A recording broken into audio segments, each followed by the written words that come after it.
Hello, everyone. Welcome to the Ice Cold Takes podcast. I am your host, Joey DeMeglio, and the Rangers head into a two-game road trip against the Red Wings and Capitals after dropping the last two games to the Flames and Jets. This week, I'm joined for the second time by Corey Sznajder, and today we'll talk about the Tyler Mott trade, those Patrick Kane rumors, and we will take a look at some Rangers stats and trends thus far. But first, Corey, thanks so much for joining me. How are you? I'm doing well. Thanks for having me back on. Yeah, appreciate you coming back on. Do you have any NHL 14 old draft prospects on your list ready? I didn't make a list, but I'm sure some will come to mind. I mean, we are talking trades. I'm sure some old prospect is going to pop up. Yeah. Who did we talk about last time? Zikov, right? Yeah, Zikov. Zeke. Well, that's because we were talking about Julian Gauthier. So, Yeah, and speaking of Goalie, I mean, he got traded on Sunday to the Senators, and with the conditional pick, seventh round pick. If the Rangers win a round, then it's gonna get bumped up to a sixth this year, and that was in exchange for Tyler Mott. So the Rangers got their fourth line forward from last year back after not re-signing him in the offseason. What did you think of that trade for the Rangers? I thought it was fine. Just get a guy that you like back on the team. And Mott's a great worker bee type of player. And he's, he's really good on the penalty kill. He's a workhorse on the penalty kill. So I understood it. And Gauthier is getting to that age. I think he is at that age where it's like he's not really a prospect anymore, but he's also kind of not old either. So sending him to a place where maybe he won't get fourth line minutes works out. I'd be interested to see like what his micro stats say because I know his analytical stats on natural stat trick are usually pretty good. He draws a crap ton of penalties. He's among the league leaders in drawn penalties per 60, which is nuts. And he barely gets any time with the Rangers. Like he had that, like you said, fourth line ice time. Hopefully, coach in Ottawa could give him some ice time. I think he could be a pretty good player. He was a first round pick by the Hurricanes, right? Yeah, he was. I think that was the year they had a few first round picks when they were rebuilding. And out of that draft, I think all they got was Jake Bean and Julian Gauthier. So not exactly the most, not exactly the most productive draft they've had, but that's what happens sometimes. Yeah, you miss on some. Rangers missed on some with Anderson, Kravtsov. Yeah, exactly. Like, It happens. It's a crapshoot. Um, yeah, but Gauthier once scored like I think he scored like 40 or 50 goals in junior. So I mean, Ottawa could be getting a pretty good player if he could, figure out that goal scoring ability again. Could be a good depth scorer for that team over there. I like the move for them, but I also like the move for the Rangers. I think Tyler Mott makes the fourth line way better, and that's his role. Gauthier was not meant to play a fourth line role. It's just he's log jammed with the the depth on the charts for the Rangers. But you had some interesting stats that I wanted to talk about. Tyler Mott on the penalty kill. Um, what was it? He last with Vancouver, right, in the playoffs. yeah, in the 2020 playoffs, Tyler Mott was kind of one of their go-to guys on the penalty kill, and he just had an absolutely ridiculous season. Uh, he had a ridiculous playoff run there, just killing penalties. So one thing I did during the bubble was it was during the time, like during the pandemic, where I was like looking for new things to add to my stat tracking, and the bubble was kind of a good time to add some new wrinkles. And I started tracking penalty kill stats. And one of the things I did was I tracked uh, penalty kill exits, so basically clears or skating the puck out, entry denials, and shorthanded entries. And Tyler Mott had a ridiculous number of events like just accumulated there. He had yeah, this is insane. So Vancouver got eliminated in the second round, and only Essa Lindell had more exits on the penalty kill, and there's only like two more players who had more entries and entry denials on the penalty kill than Tyler Mott. So he had just like Vancouver just turned to him to do everything on the penalty kill that year, and he hasn't been that good. Well, I mean, he hasn't been that relied on since. But I don't know. He's like one of those guys that I think he was a scorer in college, maybe in the AHL, but he's very skilled, he's very fast, he can skate well, but he just doesn't really have like the extra level to play in the top 6 anywhere and be like a productive member, but he's found a really good niche as like a worker bee type of player, and it really shows on the penalty kill. There was this meme I posted once where it's like plain SpongeBob, and I say normal. It says average third liner on the penalty kill, and then it's muscle SpongeBob saying or average third. Oh wait, no, plain SpongeBob is average third liner at 5-on-5, and muscle SpongeBob is average third liner on the penalty kill, where he's like all jacked up and like a. I gotta grab that. I gotta grab that meme. We gotta clip Yeah, that later. yeah, and that's like Tyler. To me, that's Tyler Mott to a T. And there's a lot of guys like that, like Michael Raffle and a bunch of other players. A bunch of other players kind of have like their inner skill go out on the penalty kill. I think that's just because there's more space. You're pushing for breakaways more. You have a designated role where it's just north south. You're not looking to create plays or follow whatever the system is. So I think he's like a guy that thrives in that, and that sometimes that really pays off for you in the playoffs because like not a lot of goals are scored, and it just takes one. Yeah, and I mean to ask like for those that don't know about how those certain microstats are, like what you track on the penalty kill, zone preventions. Is that like anytime plays broken up, they can't get a clean entry into the zone, offsides, stuff like that, right? Yeah, on the penalty kill, it's basically any time you disrupt an entry. So it could be all the way up in the neutral zone. It could be at the blue line. It could be just preventing a team to get set up. Because it's different on the penalty kill. Like you don't want to just gain the zone. You want to get Mhm. set up too. And he was second best out of all those players, and he only played 2 rounds. And Essa Yeah, Lindell played, what is that? he went to the Did he? finals. He went to the finals, right? Like, but did he play in the? I can't remember if the Stars were in the bubble or if Yeah, they made it out of that. they lost in the finals to Tampa Yeah, Bay that year. yeah, yeah. So And but Essa when they're Lindell is also a guy who plays literally every shift on the penalty kill. yeah, yeah. So that's impressive that Mott was up there then. So that's the Rangers are getting a really, really valuable asset if they use him on the penalty kill as much as probably not going to be like how Vancouver used him because the Rangers do have Zibanejad and Kreider. Trocheck kills penalties. Goudreau kills penalties. They use VZ. They even throw Capo Caco out there.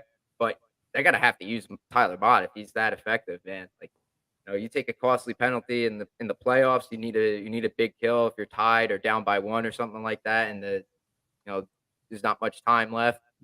You gotta go with your best guys, and you know Tyler Mott is probably going to be one of those guys. But the microstat on along with the microstats, I wanted to take a look.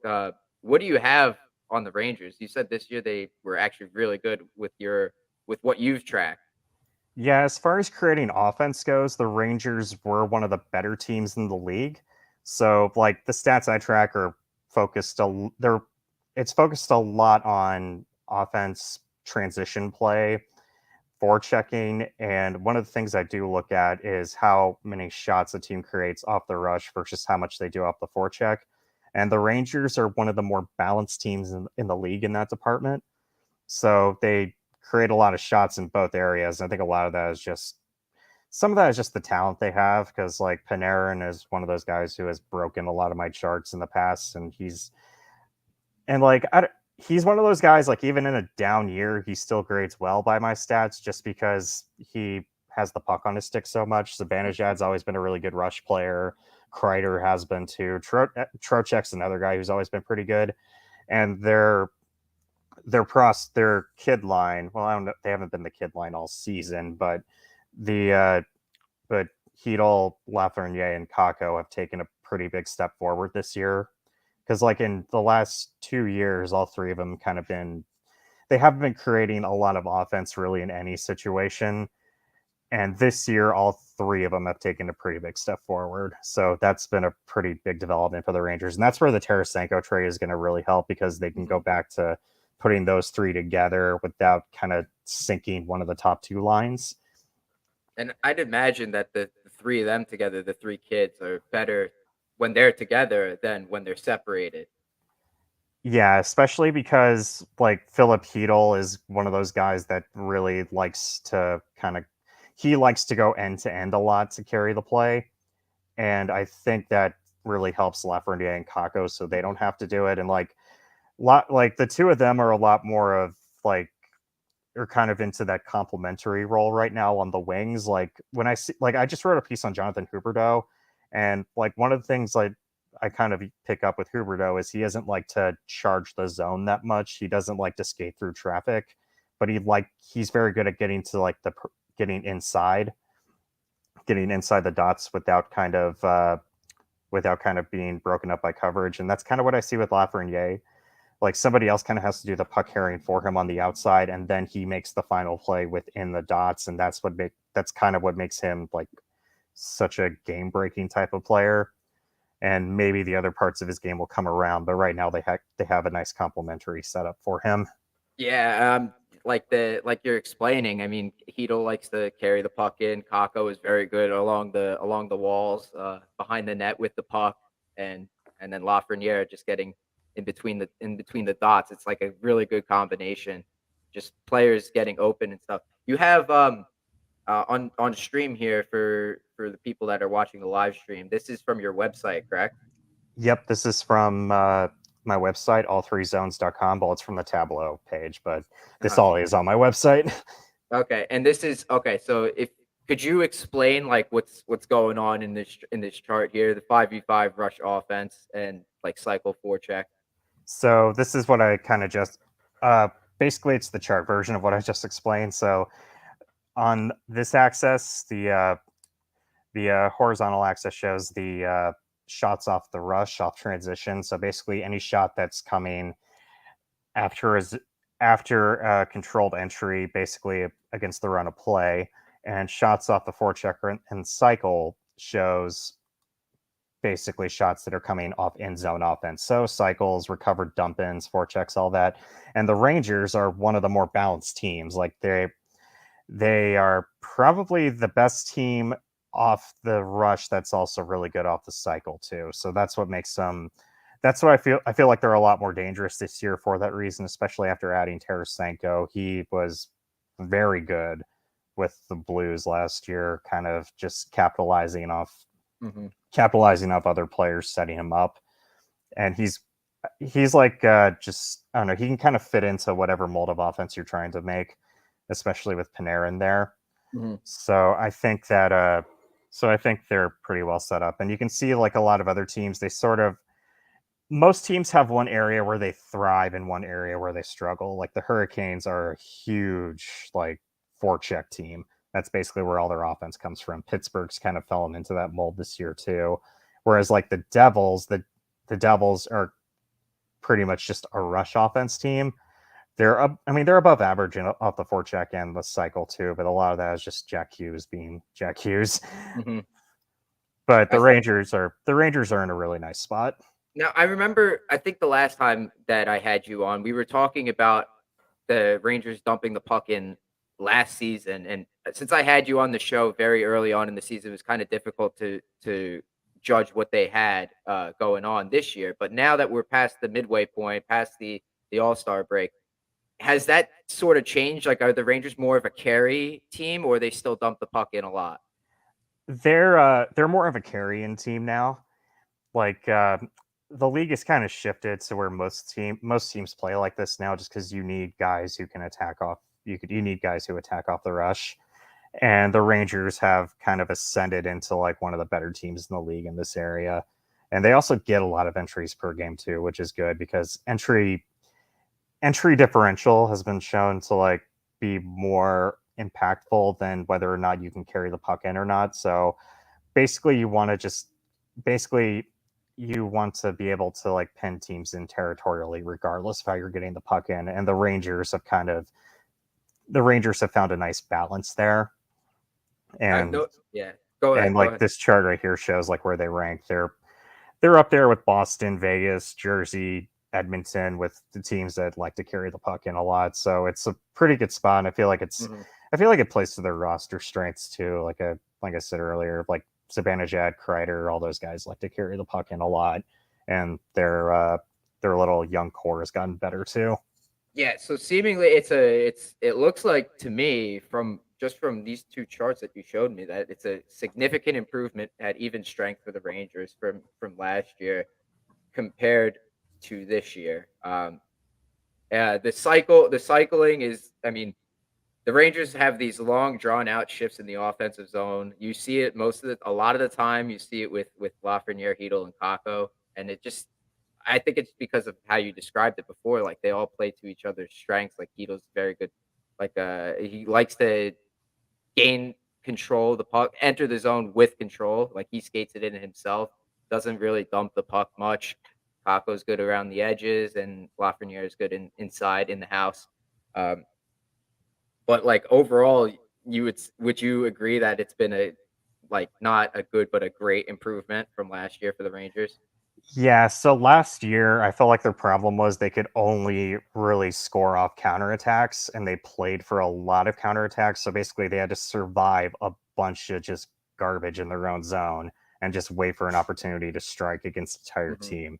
And it worked for a while, but it kind of just led to these games where they just get shelled on the shot clock and sometimes it doesn't. And sometimes it like puts your team in a rut and a losing streak. And they found a nice balance after they got Andrew Kopp and Tyler Mott at the trade deadline and kind of weeded out some of the weaker players on their roster. Whereas this year they've been better at kind of just having sustained possessions, and I think adding Trocheck's been a big impact there. Because like Trocheck, he's not one of those like he likes to carry the puck, but he doesn't really like to attack off the rush that much. He likes to kind of skate into a corner and go from there. Like at least that's how he was with the Hurricanes. Hmm. And I think the Rangers had to adjust to playing in the offensive zone more, as like silly as that sounds.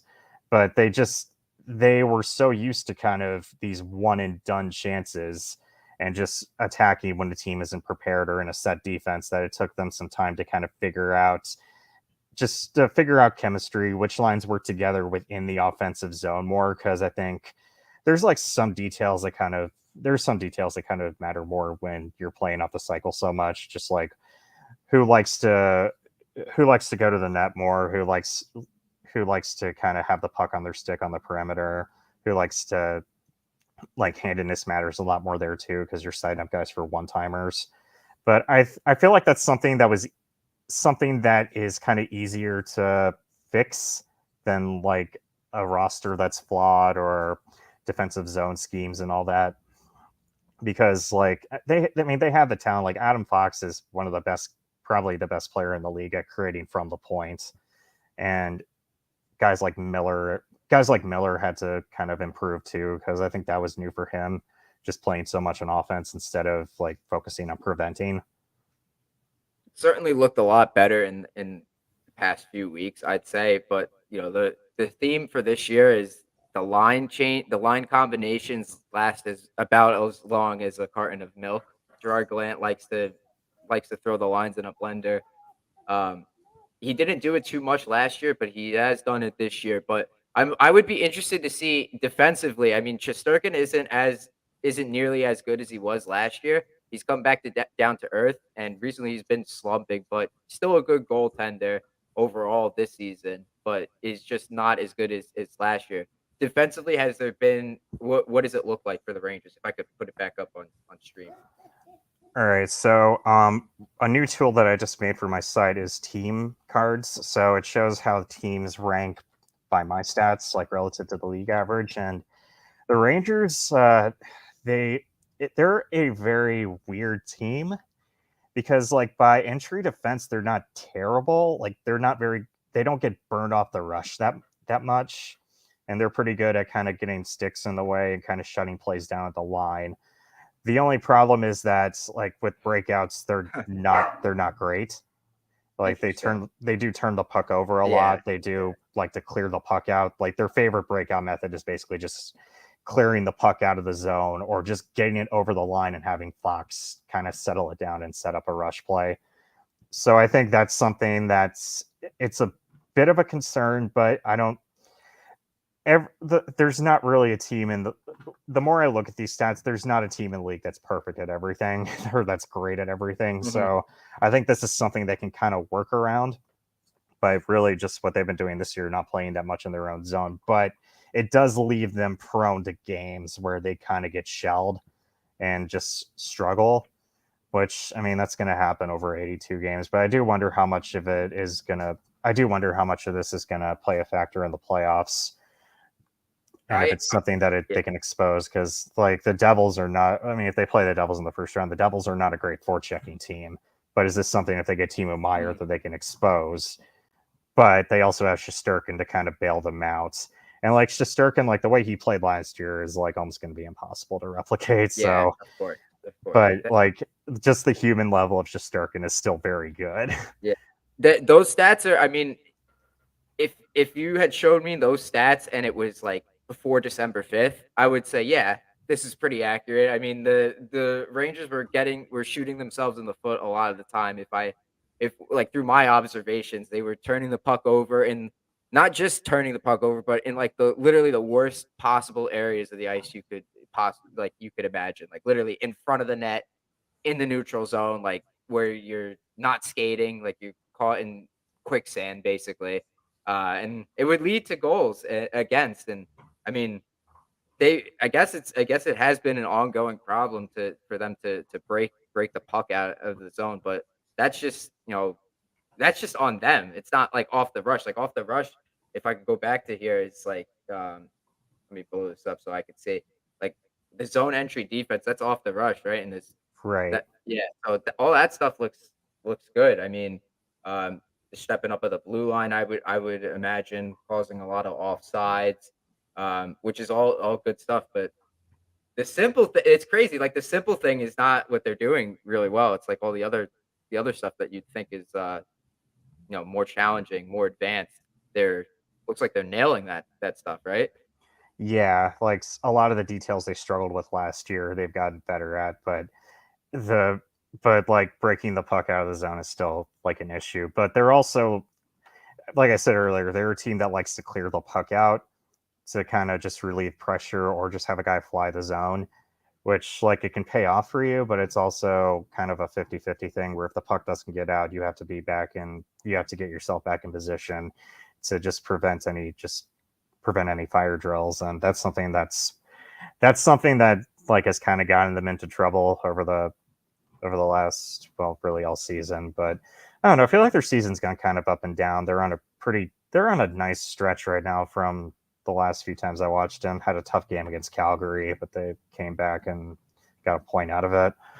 But I don't know, their I don't know, their defensemen or just their defensive structure, like it kind of doesn't play, it doesn't really play well to being stuck in your zone a lot. It's just like preventing damage. Mhm. Like I don't know, Fox is really good at kind of getting to sticking away and skating guys out of problems, but he has had a few just turnover lapses this year, but that's just kind of because forwards aren't in like correct position to get him the puck. He's also a very like, I don't know, I feel like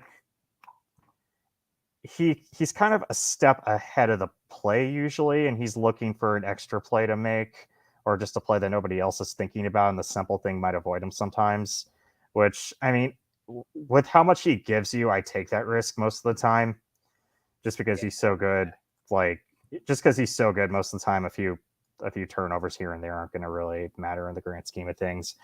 But especially with Shesterkin, then Lindgren is very good at kind of just absorbing damage too Yeah. with Like physically blocking too. shots. Yeah, but like the second pair, I feel like has had those issues too. Like in that Calgary game, Trouba got caught a few times, like Yeah. cheating in the neutral zone, or I think one of them was right off a face-off where he kind of just got caught fishing and then he got beat, and Miller Miller kind of just was caught in no man's land. Yeah. So Yeah. I know Trouba that the second pair has been kind of a problem area for them. Yeah, Trouba has stepped up a lot in the offensive zone ever since he's come to the Rangers. It's like he gets caught more times than not, and since the Miller Trouba pair has been a thing, like Miller's always had to like rush back and try and break up the play with his athleticism, or ends up taking a penalty, and it kind of like screws him by doing that. And also, you mentioned Adam Fox and turnovers. Like that game against Calgary actually had a really brutal turnover at the very Yeah. beginning of the game. Right after Mangiapane scored, he gets the puck right on the blue line, on his own blue line, coughs it right up to the Flames player, and then they scored. Yeah, I Um, think I remember that. yeah, that was a tough, like a ball buster goal, I'd say, because that one does if that one doesn't go in, I think the Rangers are fine because they did come back and they forced overtime and got a point out of it. It was the second of back to back games, so I wasn't really expecting much based on how they came out to start that game. I mean, 2 goals in, like, what is it? Not even 2 minutes into the game, and like you're barely skating and stuff like that. Um, but the Rangers, they have a little bit of time between now and the trade deadline. It's, what is this, 8 days now, right? Um, Yeah, March 3rd. So March 3rd. Yeah, so a little over a week. At the time of this recording, at the time you're hearing this, if you're listening on like Spotify or Anchor or whatever, it'd be less than a week. Um, but there's been rumors, heavy, heavy rumors about Patrick Kane. Um, I feel like people are trying to speak this one into existence. The possible 3-team trade. Emily Kaplan reported that the Rangers, that Kane has asked the Blackhawks to look into if it's a possibility to go to the Rangers. I know that um, Chris Drury had raised concerns about his hip. Kane looks fine right now. He's tearing it up. I think it's like what, like 7 points in like 3 games, something like that. He had a like goal taken away. That was right at the buzzer. I don't know how it yeah, didn't count. that was insane. Yeah, I don't know how that one didn't count. That It just missed the clock.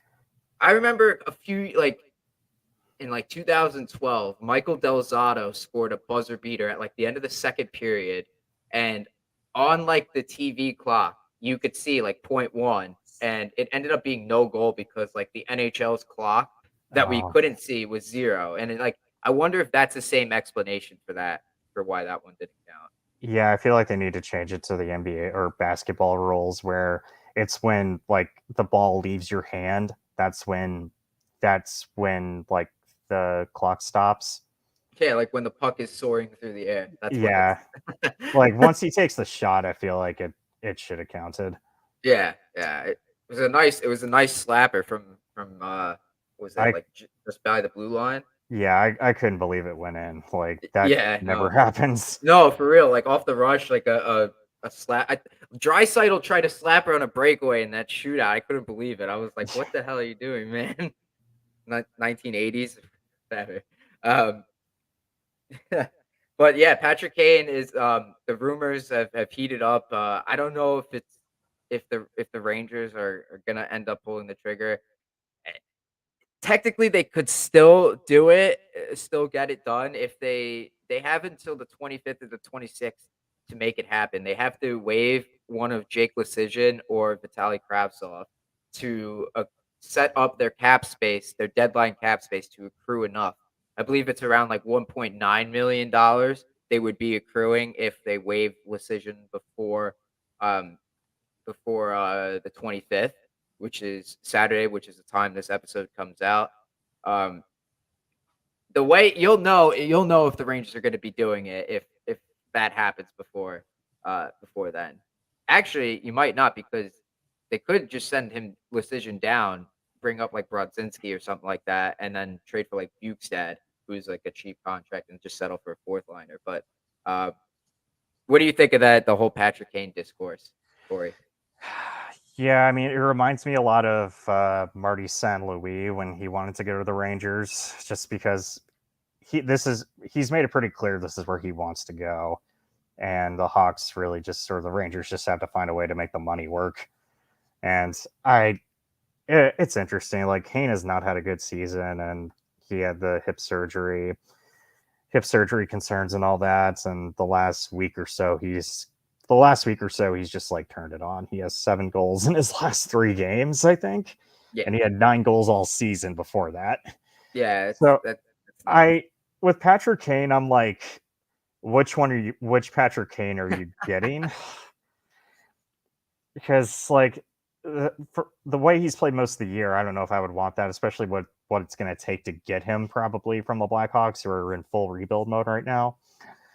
But if you get the Patrick Kane from last year, where you have someone like DeBrincat to pair him with, and he can kind of break the game open on any given shift, regardless of what he does for the other like 20 minutes he's out there, like that's somebody who can potentially win you a playoff series.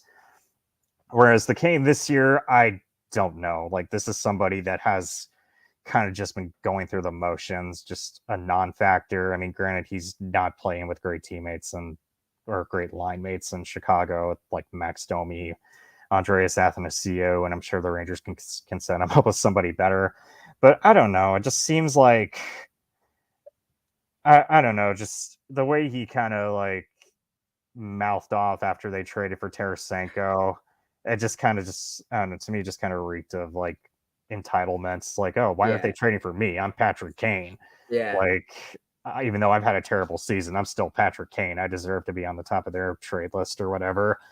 And I don't know, it just something about that just kind of rubs me the wrong way, you know. I see what you're saying. Yeah, yeah. You Like, want yeah. like he's kind of I don't know, he's forcing his hand to be on a team that who knows if they even want him. Yeah, Like that that's was the other that, thing. that was wild, like those comments. Like when Adam Fox, everybody knows Adam Fox forced his way to the Rangers. It's no secret, but it's the difference is like he didn't publicly say anything, and I can't remember. Like Well, it's it, also like I know Patrick Kane has. I mean, he's won 3 Stanley Cups. I mean, yeah, he's earned like whatever, right? He's earned whatever he wants to do in the last year of his contract. But like, if a team has to bend over backwards to fit you into their cup run, it's like I don't know if you're making them do that. I don't know if that's like the greatest thing to because like I don't know the Hawks want to trade him and hmm they have people that want him, but if you're forcing a team to trade for you, that's totally different. I mean, to me, that's like a different situation because like the Rangers already got they got their guy Tarasenko, yeah, who yeah. is not a bad player, mind you, I and I think it's like it's simply be a luxury for the Rangers. Like the 5-on-5, I know I've seen the J Fresh cards. I know he's not a good analytical player. I understand that. But he is Patrick Kane. He's probably going to be a Hall of Famer. He's won 3 cups. He's won a Calder, one of the greatest goal scorers, American goal scorers of all time. Had great chemistry with Panarin when they were on the Hawks together. Um, yeah, but like uh, it it would be a luxury for the Rangers is what so I would say. Like, and it's also you'd also be banking on the fact that if they're able to do this, the way that they have to do it, they're gonna have they're just gonna be banking on the 12 forwards they have. They're gonna be banking that there's no injuries. There's gonna be on both like the forwards and the defenders, right? Like they have to clear 2 roster spots to accrue that cap space. They have to get rid of Lecision and they got to get rid of Kravtsov. The fan in me wants to see Patrick Kane in a Rangers jersey. Yes, I do want to see that. But I have, for the majority of the season, I have downplayed this. I've said like it doesn't make much sense because of like injury concerns is a huge deal. The Rangers haven't done this. They've had 23 or 22 guys on the roster the whole year. What happens if somebody gets injured? They've been pretty healthy all year. Um, I'd be interested to see if they go with that. I know it's crazy to say, like, why would you go after like a fourth line center over Patrick Kane? Like the guy's gonna be a Hall of Famer. Like, yeah, I understand that, but in terms of where the Rangers are, let's say somebody gets hurt. Let's say if Panarin gets hurt, Rangers might be screwed. No? yeah, and with Kane, I feel like it's the ultimate test of like flipping the switch and just going back to the guy you were. Because I mean, last year, like I know some of his or his underlying stats weren't great last year, just with how bad the Hawks were defensively while he was on the ice. But he still does a lot to kind of break games open, like just in one shift, Hmm. or at least he could last year. This year, it's been like I said, this year he's pretty much just gone through the motions. Hmm. But Yeah, go ahead. um, I don't know if he goes back to let's just say the Rangers do trade for him. He's on a team that's making a playoff run with a lot of good players that they can pair him up with. Like, does that kind of set him off and get him back to like not even the old Patrick Kane, the Patrick Kane of last year? Like that, I mean, that's a game breaker. It's just a matter of like how it seems like he's forcing the team's hand of the team that wants that. We don't even know if they want to trade for him. He's saying, I want to go here. Like Right. that's the other thing. Although I think Toronto might have been on his list too. I heard Dallas was also in the mix. And it just seems like he's kind of going through the ringer of teams that want to trade for him or playing against teams that Yeah. potentially want to trade for him and just lighting it up. So If it's only one team that could possibly trade for him, and like if it's only the Rangers, then the asking like they really don't have much leverage, the Blackhawks, to ask for a lot of crap back in return. exactly. Like the I joked at the very beginning of the year that like if Kane makes it known that he wants to play for the Rangers and only the Rangers could just, you know, trade Matthew Robertson and like Carl Henriksen and a pick for him. And like those are like arguably B level to C level prospects, I'd say, for the Rangers. Carl Henriksen for sure a C level prospect. Matthew Robertson probably bordering on the B level prospect. I think the Rangers have held on to him for a while now. Uh, haven't included him, and I haven't heard his name included in many trade talks. But if that's what it takes for him, and you hold on to your first round pick, I mean, I would go for it. But it's do you want to do that and risk potential injuries and stuff like that? I mean, the team has been pretty healthy this year. I don't know if they're gonna do it. It would It's like it it's would be safe. Yeah, if the it's salary. salary cap didn't exist, I mean, yeah, do it. Oh yeah, for Yeah, sure, for yeah. sure. And this isn't like a thing. I'm not saying like, okay, make the move for Kane and you have to extend him. Like, no, I probably Tarasenko's probably not even coming back next season. All right. Like the Rangers have to re-sign Hedel, Lafreniere, and Keandre Miller. It's been the thing. We've known this since the very beginning. Like that hasn't changed. They need to keep those guys. That's the core. Kane and Tarasenko, if they could keep them, it would be a luxury. You know, right? Like I almost feel like willing to see what would happen if Brennan Othman comes up. But his season is the regular season ends like at the end of March, and then if his team makes the playoffs, the Peterborough Petes, which they look like they have a good record this year. Who knows how long that could take you already into the playoffs? So is it worth it to go after to bring that guy up? I don't know. Yeah, I mean, it's just a tough roster kind of construction type of thing. And Yeah, it's also just I don't know, guy, I don't know, from like a team chemistry standpoint, you like insert this guy into your locker room and it's going to be like is he just going to demand first power play time right off the hop because he's Patrick Kane even though like it's like we have a good setup right now, like we can't just like throw you into there because you right. think you're the best player in the world. I don't know. Maybe I don't know. Maybe he'll be like a good teammate if you just throw him into there and he knows he has another chance at a Stanley Cup. But I don't know. I've heard other situations in the past where it's like they get a star player and he wants to make Yeah, everything about him, and then yeah. it just kind of throws everything off and screws everything up. But I don't know. Maybe this is also it's also hockey. Like players usually don't act like that. So Yeah, yeah. I This don't. was also that was another thing that I was thinking about, like last week when people started throwing it back out there again. Like, is it going to be too much awesome on here? Like again, like the novelty of Kane in the Rangers jersey. I mean, it would be cool, but is it the Rangers already have Panarin and Tarasenko? They have Kreider, who scored 50 goals last year, Zibanejad. Um, of course, if you add Kane, that's a deadly top six right there. And then your fourth line would become VZ Goudreau and Mott, which would probably be the best iteration of the fourth line the Rangers have had to date this season.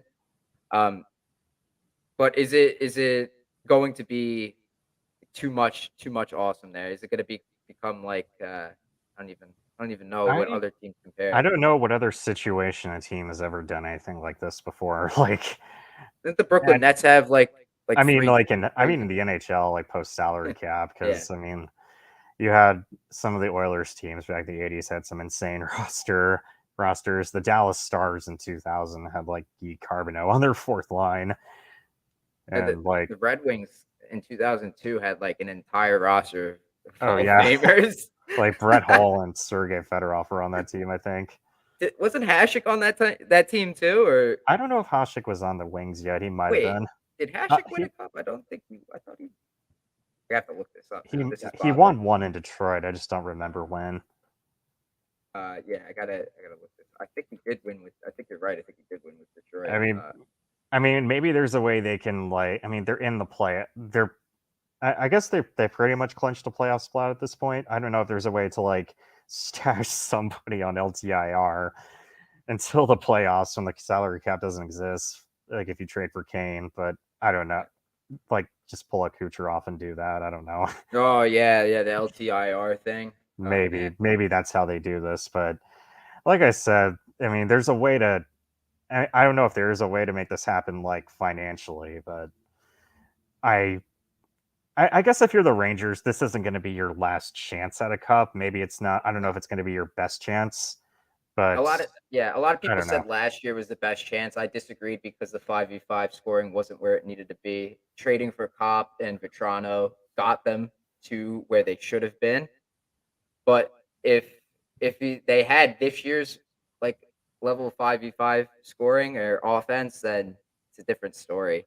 It's such a unique situation because Kane wants to go there. Yeah, It's like it's more of the he wanting to go there than the team wanting him. So maybe there's a way to make this work, and like maybe there's a way to make this work and without like nuking anything in the future. yeah, it's a good point that you make. Like we don't even know if the Rangers want to go there, but I mean Larry Brooks did say yesterday, according to sources, the Rangers have signaled they will try to make it work if Kane is willing to waive his no trade clause. Obviously, he's going to waive his no trade clause. He Well, doesn't have a problem doing that to go to New York. Like he's publicly said he wants to play for the Rangers, basically. But again, is it worth it to do it and leave yourself with no backup players if in case of injuries? It's tough. Like it's a lot has to fall into place. Like I mean, you could trade Barkley Goodrow, you could trade Chris Kreider, but is that going to happen? No. Like I don't think Barkley Goodrow getting there's a better chance of me becoming a beat writer for the Rangers right now than there is for Barkley Goodrow to be traded. Like honestly, I'm yeah, not it's even a done with school long yet. contract. It's a long Yeah, contract. yeah. I mean, I don't have a problem with Goodrow. Like it's, I swear, I wish the NHL, I wish they could negotiate like cap restructuring, like cap hit restructuring, because it's like these some of these contracts are like it wouldn't have been this bad if the salary had grown to where it was supposed to be Right. when COVID wasn't it supposed to go to 84.5 million at I, COVID, and we're just getting to it now, right? I feel like every offseason we hear about how the cap is going to grow, and then it never does. It gets Yeah. worse. But then, I mean, Like granted, there was a pandemic, but still. right. Like earlier this year, it was like, oh yeah, the cap's going up 3 million. I'm like, get out of here. There's no way it's going up 3 million. I didn't believe that report for 1 second, even if Elliot Friedman reported it. Like I mean, honestly. if the cap isn't going up, can we get rid of the animated Dasher ads, please? Oh Like, yeah, there's yeah. no purpose to these anymore. Honestly, like I thought the same thing too. I like asked my dad like what he thought of it. He's like, "Oh, I like it." I'm like, "What? How do you like it?" He's like, yeah, because it's like you're not looking at the same thing, for the entire game. You're I don't supposed to be understand. looking at you're supposed to be watching the game, not the You're supposed to be watching the game. not the Dasher ads. I mean, I they're don't know. Maybe as you get older, you get more of an appreciation for that kind of stuff. I have no idea. I don't get it. That's that's um that's an interesting one. Yeah, but the Kane discourse it'll continue to happen. Do you think where do you think Timo Meyer heads? I mean, I want to say Carolina because they can do it. Of course you do. They honestly should do it. But it sounds like the Devils are like making a full court press for him. It really just depends if they're going to give up one of their old top picks, which I mean, I don't know if they should or they shouldn't, but they have a defense that's signed for a while there and not like you're not going to be able to fit all those guys onto your roster. So I feel like to make a run and potentially get a long term piece, I would do it if I was them. But I'm looking at the Hurricanes cap situation next year. They have, let's see, how many unrestricted free agents? 4 forwards, two defensemen, one unrestricted, one restricted. DeHaan yeah, is the unrestricted. Dylan Coghlan is yeah, they go bargain basement to replace the bottom pair every year. So yeah, I'm not too. It's Teravainen is uh, the big free agent though. Teravainen. Yeah, well, him Yeah. and Jordan Stahl. Yeah, Jordan Stahl is 34 though, so I mean, I don't know how much he would ask for. Is he still like Stahl playing at a is top level? he is like in terms of just like setting the tone for the rest of the team and kind of keeping the play in the offensive zone. He's still just like peak Jordan Stahl. It's just a matter of how many goals you're going to get out of him because it seems like he starts the year with like 3 goals through Christmas and then he goes on a tear with like Hmm. 10 goals in like 11 games or something and ends the year with like 17 or 18. Hmm. And with everything else he does for you, I mean, he's also the team captain. And I think they're going to find some way to keep him just because I feel like the team's identity is built around him and how he plays, just with how much they work on the forecheck Hmm. and how much they play just like pinning teams into their own zone forever. And every year, like, I mean, it shouldn't be this way, but in the playoffs, he's always their best forward, Hmm. which is more of a problem with like how the rest of the team is playing. But I think he's too important of a piece to let go right now. It really just Yeah, depends on how much you can keep him yeah. for. But I mean, it sounds like I think he wants to stay, but they are starting to get away from like how they dolly out the matchups because it used to be Jordan Stahl would always get the top line, would always get the other team's top line, but they've gone away from it. And Aho is getting more of those matchups. And when Aho was out, Kakaniemi was starting to get a little more of those matchups. So I think they're in a position where they can start to like wean themselves off of Jordan Stahl being the focal point of the team. Hmm. But I think he's too important to let go right now. Yeah, yeah. I'll agree with you. He's also the captain, and it's very important to have that. I mean, Jacob Trooper, as soon as the Rangers named him captain, I mean, it took I don't know how many games that was up until December 5th for him to show his true impact, but it's been noticeable and it's been important. I'm looking at this situation for Carolina. It looks pretty wide open after like 2-3 years. Yep. Lots of guys coming up, and they're gonna have like a good portion of cap space. I'm looking at Cap Friendly right now. I think Timo Meyer would be a good person to add onto this deal. Like if you add Timo Meyer and lock him up, like I don't know, $8 million a year for like 6-7 years. What is It's he, like 26? yeah, they can do it. It's just a matter of so the interesting thing about the Hurricanes is a lot of teams have signed. It's other teams that signed their contracts. Like they with Aho, it was the offer sheets. Uh I huh. mean, they paid Svechnikov. They traded for Trocheck, who was already signed long term. They traded for Brady Shea, who was already signed long term. A Yes, I lot of the remember deals they that. signed, a lot of the free agents they signed themselves are they're not exactly long term deals. Hmm. So it'll be interesting if they do that with Meyer. I mean, they did pay Svechnikov and they did well, I'm trying to think who else they paid like long term. I think Svechnikov is the big one, and Niemi. they have to re-sign Aho after 2 years. Yeah, Kokoniemi, who that was an interesting deal. They basically gave him Slavin. Slavin was signed by Ron Francis, but Oh, okay. they also got Brent Burns, who they got San Jose to eat like 30% of his salary. So really, they got him for only they have Burns for only 5.2 million, and It I think went. they're paying him even less in real money. So that was like a perfect trade for that was like the perfect trade of what they want to do. You, But if it's a star player, Carolina, from what they've indicated and what they've said, they're going to go after and pay these guys, but they haven't signed the deals themselves.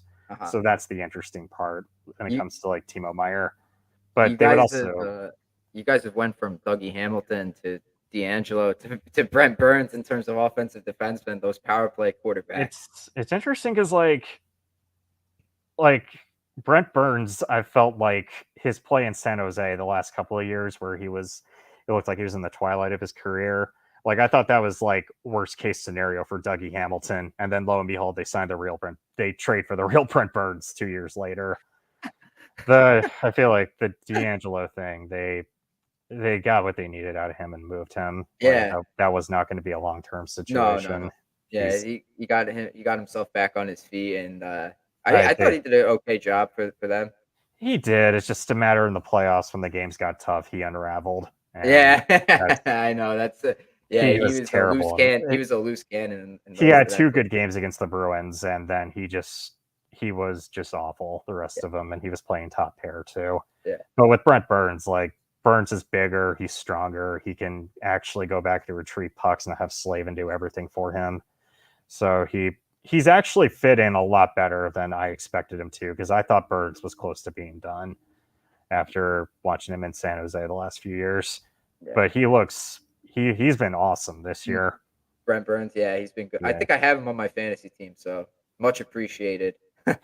Yeah, he's been like the perfect addition Yeah. for getting them through this next couple of years before they need to sign another top pair defenseman. Now, correct me if I'm wrong. Brady Shea is really good now, right? He has slowly come along the last 2 years, because like he's playing shutdown minutes with Brett Pesce right now, which was the surprising part. Well, really, almost everything about Shea has been a surprise the last 2 years, because he's starting to like produce on offense now, Hmm. which I didn't think was ever going to happen after watching him. It didn't seem like he had any sort of danger to his game. And then there was this game against Columbus on New Year's Day last year. I think he scored 2 goals, and then everything has just been going in for him since. I Yeah. think and everything was at 5-on-5 last year. Now he's actually getting power play time, and he's doing a nice job, kind of not even being the quarterback, just being the guy to get pucks through for Mason or Teravainen to kind of just deflect in and fight for a rebound. I was so happy when they traded him to the Hurricanes, because like the season he was having was not good at all. Like it was so sad too, because like when he first came up as a rookie, I remember that year he was awesome, especially in the playoffs. Like you talk about power play time, he did everything, man. Like he was a good player. Like it's good to see now that he's starting to get back to where he's at. I guess it was a fair trade. I think the first round pick the Rangers got in that trade ended up I, being Braden Schneider. yeah, I mean, he had a lot of raw talent, like even Yeah. when the Hurricanes traded for him, because like he wasn't producing much, but he could still skate like the wind. He's built like an ox. So there Hmm. was something there, definitely. So I guess they were kind of banking on maybe we can. This guy signed at an okay deal for a top pair defense, or for a top four defenseman for a long time. So I thought they're like, if we can like rejuvenate this guy's career, maybe we have something. And it took really until last year for him to really come around as like a solid guy in the top four. But they've done a nice job of kind of getting him back to where he was in his rookie year. Hmm. Yeah, defensively the Hurricane score is pretty good. Like I like Slavin. Brett Pesce is a good player. Joe Micheletti likes Brett Pesce just because he's Yeah, he's Italian. from up there, isn't he? I think so. I think he's a New York native. Yeah, Terrytown. Yeah, that's where the Rangers practice facility is. Um, Yeah, I never know. Like, I knew he's from New York. I wasn't sure if yeah, he was from yeah. the city I or didn't know like that until I just clicked Buffalo. on his name. Yeah. But yeah. Anyways, Corey, thanks so much for doing this with me. We're gonna wrap this up. Ice Cold Takes listeners, thanks so much for listening.